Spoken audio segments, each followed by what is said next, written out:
હાલો friend, વ્રતની એકાદશી ક્યારે છે અને તેની પૂજા અને તેને વ્રતનું મહત્ત્વ આજે આપણે જાણશું. એ જાણતા પહેલાં અમારા વિડીયોને લાઇક કરો, શેર કરો અને હજી સુધી તમે અમારી ચેનલને સબસ્ક્રાઈબ ન કરી હોય તો હમણાં જ કરી લેજો અને કમેન્ટમાં ઓમ નમો નારાયણ લખવાનું ભૂલતા નહીં. વ્રતની એકાદશી 24 એપ્રિલ 2025ના રોજ છે. આ એકાદશી વૈશાખ મહિનામાં કૃષ્ણ પક્ષની એકાદશી તિથિ આવે છે અને ભગવાન વિષ્ણુને સમર્પિત છે. આ વ્રત કરવા માટે તમે વહેલી સવારે ઉઠીને પહેલાં તો સ્નાન કરી લેવું, પછી શુદ્ધ થઈ અને વ્રતનો સંકલ્પ કરવો. તમારા મંદિરમાં ભગવાન વિષ્ણુની મૂર્તિ અથવા છબી સ્થાપિત કરો. તુલસી પત્ર, ફૂલ, ધૂપ, દીપ અને નૈવેદ્યનું અર્પણ કરો. ઓમ નમો નારાયણ મંત્રનો જાપ તમારે કરતા રહેવું અને વિષ્ણુ સહસ્ત્ર નામનો પાઠ કરવો. વ્રતની એકાદશીની વ્રત કથા સાંભળો અને વાંચો.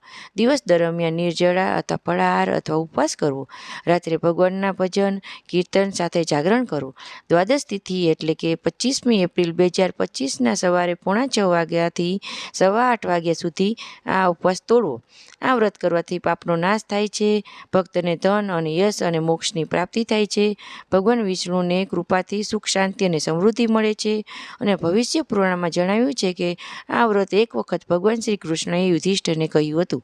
વ્રતની એકાદશીની વ્રત રત્નદાન, અન્નદાન અને તપસ્યા કરતાં પણ વધુ પુણ્યકારક છે.